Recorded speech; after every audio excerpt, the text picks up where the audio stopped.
d'arriver sur le salon, d'être à la rencontre de nos adhérents, à la rencontre des éleveurs, comprendre ce qui se passe sur le marché. Ça va bientôt faire 40 ans que je fais le métier, donc je ne saurais pas dire combien j'ai fait de space, mais à la limite c'est pas très important. Ce qui est important aujourd'hui, c'est ce qu'on va continuer de construire, d'apprendre, hein, puisque quand on va sur le terrain, c'est pour échanger avec nos adhérents. Échanger avec nos adhérents, c'est les aider à construire des solutions.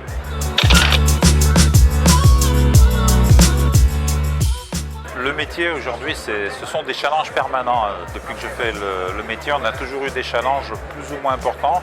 Là aujourd'hui, on a quand même une série de chocs successifs qui sont quand même prégnants, préoccupants.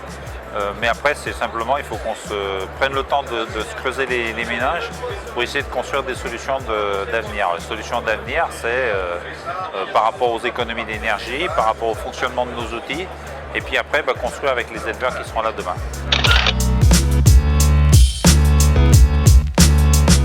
Alors le ministre à plusieurs reprises a eu un message positif sur la souveraineté alimentaire. Il est aussi ministre de la souveraineté alimentaire. Donc ça, c'est un message qui nous rassure et qui va nous permettre de construire nos filières demain. Il faut du local, hein, si on veut de la souveraineté alimentaire, il nous faut du local, et c'est avec le local qu'on fera tourner nos outils. On est complètement dépendant de ce qui se passe dans l'élevage, donc construisons ensemble. Alors la nutrition animale pour sa consommation de gaz, c'est à peu près 0,4% de la consommation du gaz en France. Donc c'est une toute petite fraction. Il n'empêche qu'on doit apporter aussi nos contributions aux efforts. Mais le gaz pour nous c'est indispensable. C'est ce qui nous permet de chauffer, donc d'hygiéniser nos installations, et qui nous permet de fournir la qualité nécessaire au bon fonctionnement des animaux. C'est de la formation vis-à-vis des éleveurs pour apprendre à raisonner, à travailler différemment.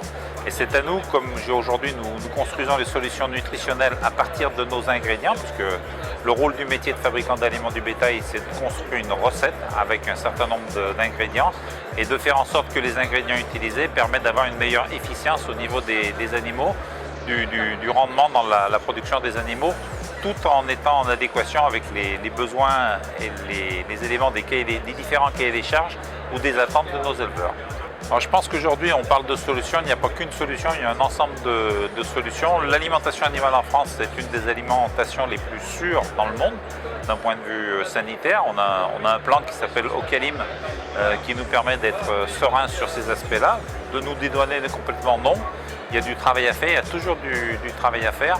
Donc après, c'est à nous, avec le monde du végétal, avec le monde animal, de continuer à construire des solutions, de proposer des solutions et de les construire ensemble.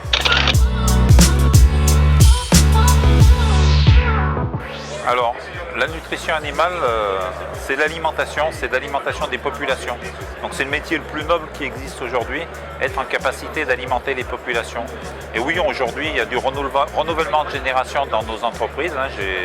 J'ai découvert cette année sur ce salon deux de nos adhérents qui ont des jeunes filles qui sont en train de s'engager dans la continuité de l'entreprise. Donc nous recrutons en permanence, nous formons des gens, hein, les gens ne sont pas issus de nos métiers, mais nous sommes en train de les former pour qu'ils soient nos fabricants de demain et qu'ils puissent assurer l'alimentation de la population de demain, tout en maintenant notre souveraineté alimentaire.